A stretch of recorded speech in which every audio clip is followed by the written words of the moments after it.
Over the course of the last 3 days, the expedition support team were able to find a replacement support vessel, and the Aquarius was already making headway from its home port in Fujairah, joined once again by the film crew en route to meet up with the expedition in Abu Dhabi.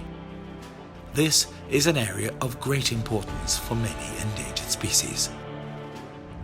Today is the 31st and we are leaving now Bazm al-Gharbi, the island Bazm al-Gharbi. Let's go through the mangrove. Well, yeah, kinda, yes. A little bit. Oh, wow. Wanna go inside? That is nice, like going in a jungle. In a jungle and in a cave at the same time.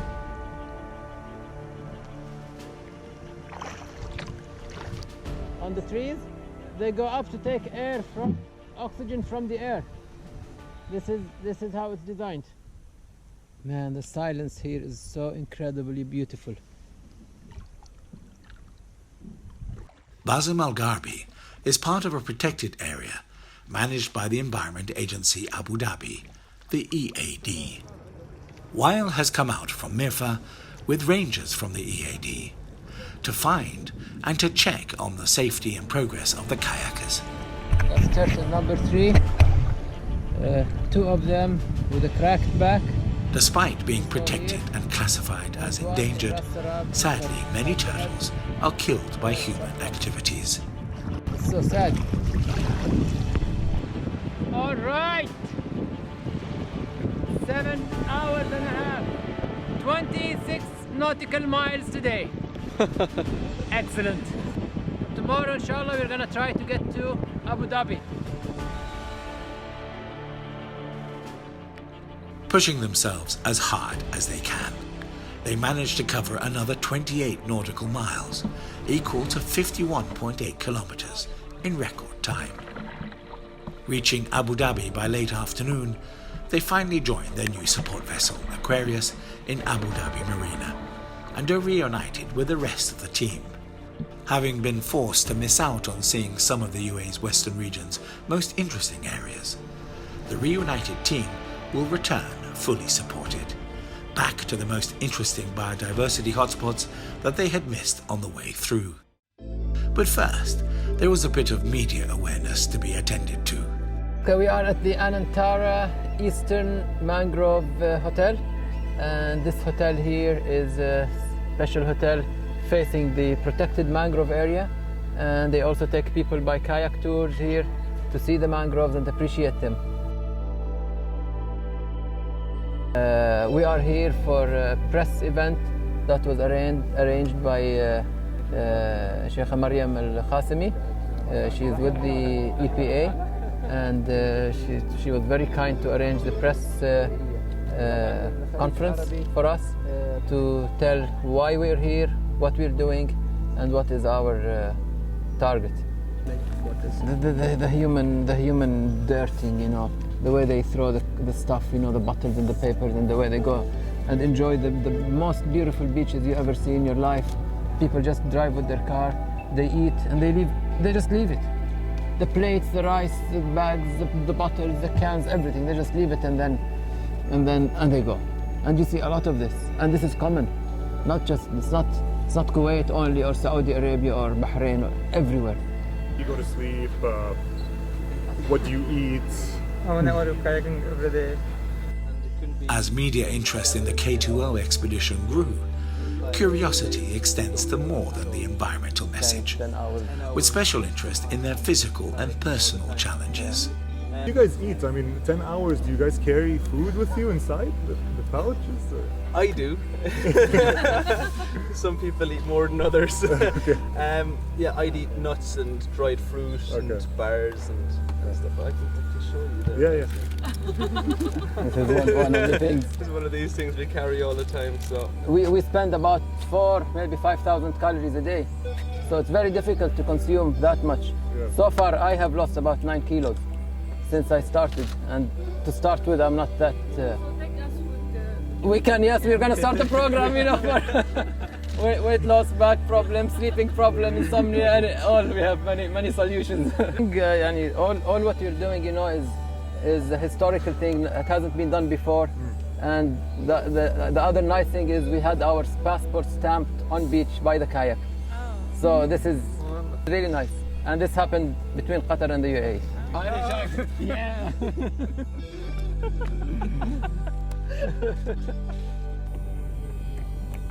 That evening, the kayaks are loaded onto the Aquarius in order to head back to the western region as planned.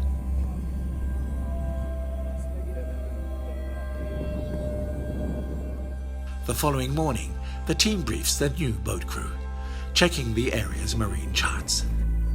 The Morawa Marine Protected Area, otherwise referred to as an MPA, is managed strictly by the Environment Agency Abu Dhabi. This 4,255 square kilometre MPA is the largest marine protected area in the Arabian Gulf, and the UAE's first biosphere reserve recognised by UNESCO. As the team has already learned, with many treacherous shallows and tidal zones, plotting a route needs careful planning. We went to take the permission to leave the port today, and they didn't have the papers or the messages or the orders that would allow us to leave here, as we are going into a marine restricted area and an oil restricted area as well. Of course, all of that is being done with the help of the Ministry of Environment in the UAE and the Coast Guard themselves. But whenever a permission has to be given, it has to go through the proper procedure and it has to be there. Now we have it, and we're going to go again, and inshallah we will go on and move on to our program. We have 3 days to finish everything. The clock is ticking and we can't stay any longer because we have a target to reach. Leaving Abu Dhabi Marina, the expedition heads back to the western region again. This is where we're trying to go, to the beginning of this island here, just behind the tip there. And there is a big channel dredged. We're trying to get to it. Just maybe 400-500 more meters, and hopefully we are in the deeper part, and then we will be safe in the channel there to anchor for the night. We're not going to go any farther. This is the end of the route here for today.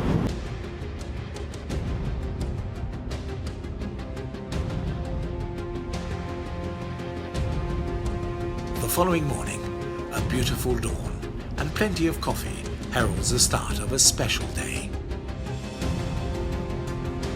From here on, the kayaks will move ahead, whilst the Aquarius sails on directly to Mirfa to wait for the team to catch up later.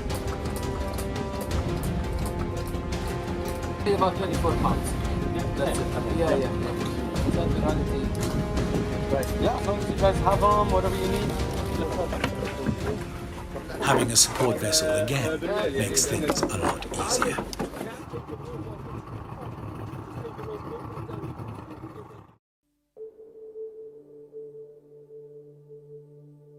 As the team approach the eastern boundary of the Morawa Marine Biosphere Reserve, they reach Jasirat Al Rafia, a tiny island with dense mangroves that reveals one of the Arabian Gulf's true avian treasures. Wow, it looks like there's loads of cormorants on that island. Oh man, I'm starting to see them now.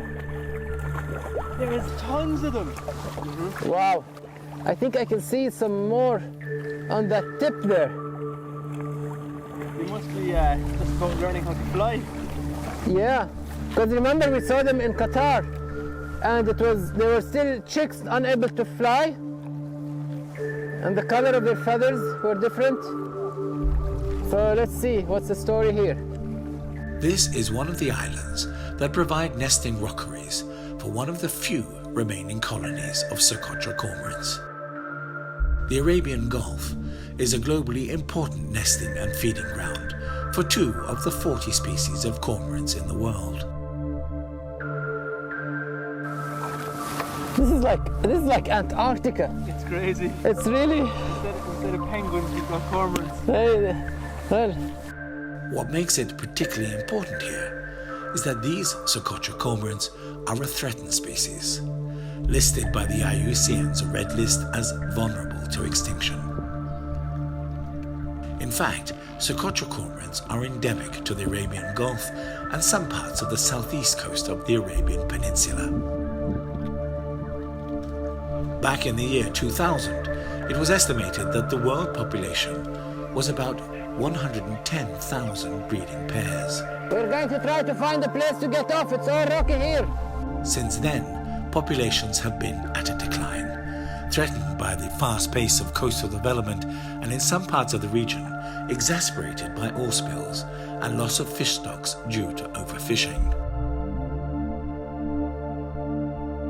The equivalent of 90% of the world's breeding pairs nest here in the Arabian Gulf, with colonies numbering in their thousands.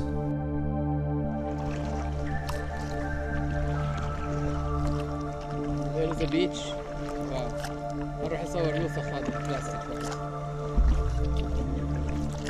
Here in the UAE, more than 12,000 breeding pairs have been recorded on 6 small islands in the Emirates, making these nesting sites of truly global importance.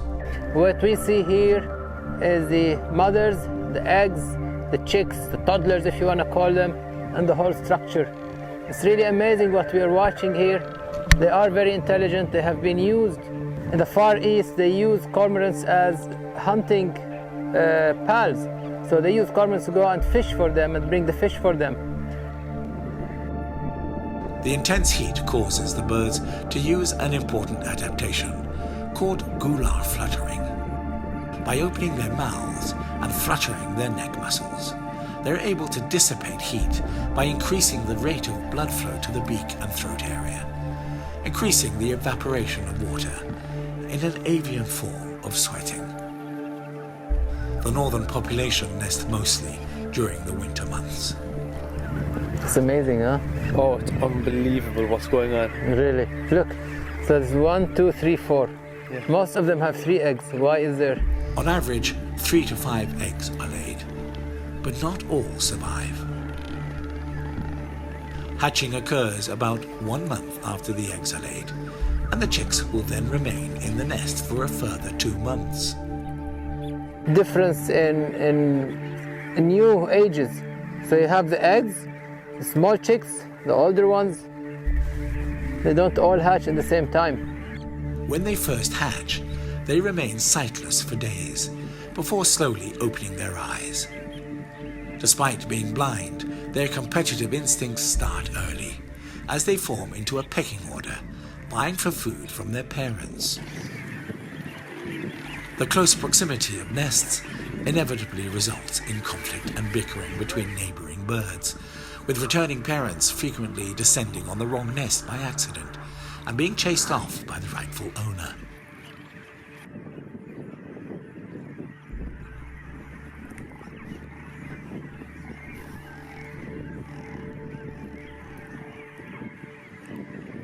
Chicks are fed by partial regurgitation after aggressively demanding food from their parents.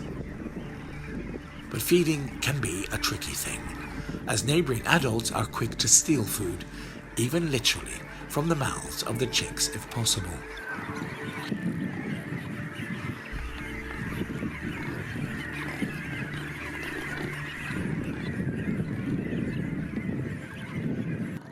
Time to fledgling is still unknown for sure, but probably somewhere around 2 months. After a short period, the chicks develop a fine patchy down that eventually covers the whole body and slowly matures into feathers. At some stage of growth, parents leave their chicks in creches while they head out to forage, where they're guarded by a few adult birds from possible predation by large gulls. During the juvenile stages, their plumage remains light, ranging from whites to greys. The full black adult plumage is only thought to be attained by the 3rd year, and the age where first breeding occurs is still unknown.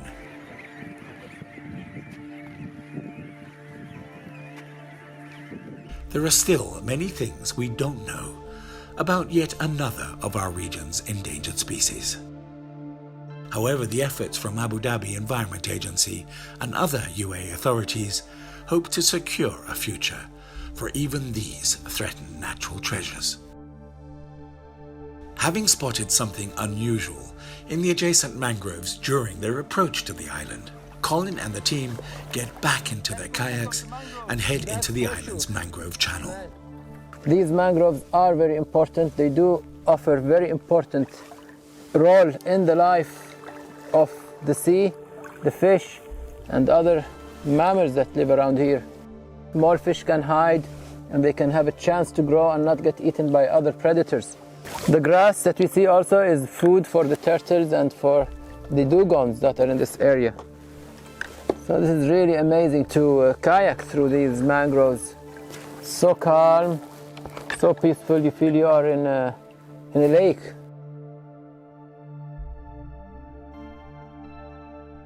The body of what appears to be a Bruder's whale lies decomposing after washing up in the tree line. Man, I think I see something, guys. Let's just go around here. Oh my God, oh my God. Do you see that? There's something here. You see it? Oh my God. Oh, what is this? Wow. That is so sad. I don't know how or why these whales get here and how they die. That I wonder, when such big animals die, they are far away, how much is their death investigated and how much is their death being related to why and what happened to them. These questions of science, this is where we need science to come in to tell us what's going on. Is it a disease they get? Is it a natural disease that they get, which happens sometimes? Or is it a global warming? Or what is it? The death of these animals is always interesting to humans. They are mammals. They are very intelligent. And when we see them alive, it's like seeing the whole world in front of you.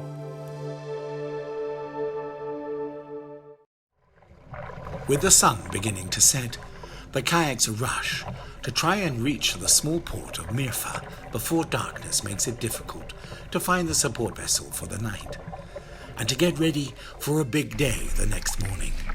Well, you can't see anything, but we're kayaking. Mansour on my right, Colin on my left.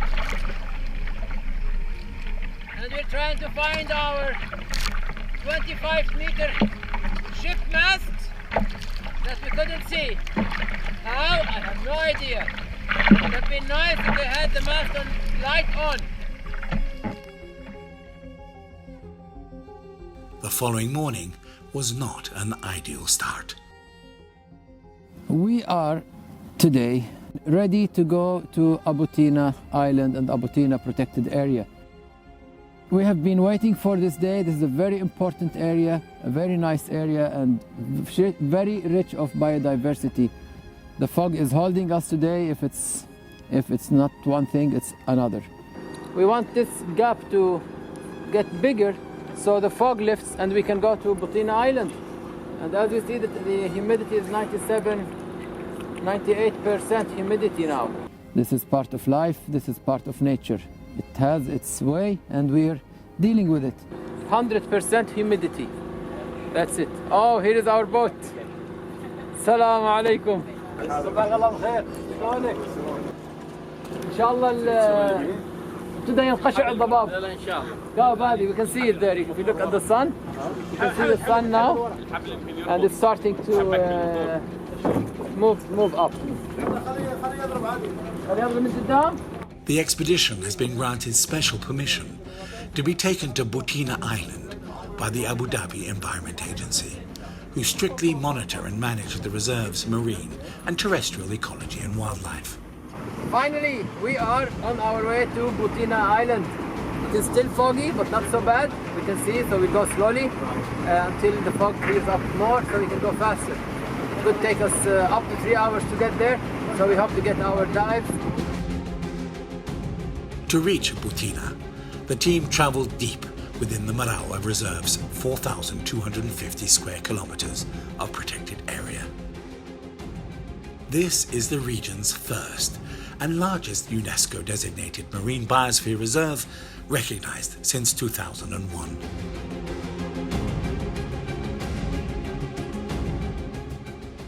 Although the small cluster of islands and shoals of Putina have a big reputation, the real treasures are found in the surrounding waters, home to part of the second largest population of dugongs in the world. Despite this claim, this elusive shy mammal is not easy to find. In fact, dugongs are endangered mammals listed by the IUCN as vulnerable to extinction. Dugong research by the EAD has revealed there are only around 3,000 found in UAE waters, with around 600 of these living around Putina. We see the dugongs back there. They're shy. We're trying to get to the dugongs as quietly as possible now. And we have to be quiet. The dugong is an open sea dwelling mammal, also known as a sea cow, often forming large herds feeding on seagrass. As unlikely as it might seem, this mammal is thought to be the origin of the myth about mermaids, hence its scientific order name, Sirenia, from the Greek word sirens. For the Arabs, the dugong is also known as Arus al-Bahar, bride of the sea. For the most part, this gentle and timid animal tries to keep itself secreted away, living in a world of sound. Its highly sensitive hearing enables it to hear sound from far away, and this is its only real defense. As a result, the dugongs are rarely seen by people, as they quickly disappear underwater with the slightest disturbance. Although they may live for 50 years or more, females give birth only a few times in their life, making this a slow breeder, which in turn makes it more vulnerable. For centuries, dugong numbers have decreased after hunting for meat, skin, and oil. More recently, threats from human development have impacted their habitats directly. For a population to remain stable, 90% of adults must survive at least 1 year. And even in the best conditions, the population is unlikely to increase more than 5% in a year, leaving dugongs vulnerable to overexploitation. The protected status of the Marawa Marine Biosphere Reserve has literally saved these mammals from going extinct locally. For more than a decade, the EAD has carried out remarkable conservation efforts to protect both dugongs and their habitat. As we're trying to get to the dugongs here, the dolphins come to us. So they saw us, they came to the boat, there was a big group of them, and they were swimming around and jumping and up and down. So that's quite a big difference. The rich area's biodiversity also supports Indo-Pacific bottlenose and Indo-Pacific humpback dolphins. Whilst the humpback dolphins remain more aloof, these bottlenose are generally more inquisitive and enjoy playful interaction with boats. In recent years, the population of both dolphin species has dropped, only now numbering in the hundreds even here, and dolphin populations along with other cetaceans within the Arabian Gulf are seriously under pressure. Sadly, over the past few decades, an increasing number of strandings and washed-up dead cetaceans have been reported with regularity inside the Gulf.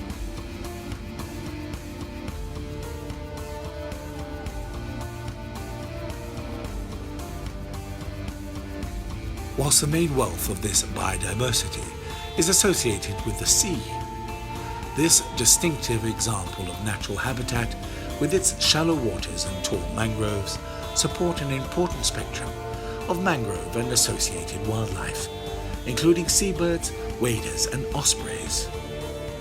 The EAD has even added nesting platforms to help provide suitable vantage and nesting points. Mansour places one of his GoPros in order to film chicks in this osprey's nest. These precious natural resources are part of the largest protected area in the Gulf. And despite high temperatures and salinity levels, the health of this habitat and species make the island of key scientific and conservation interest for the whole region.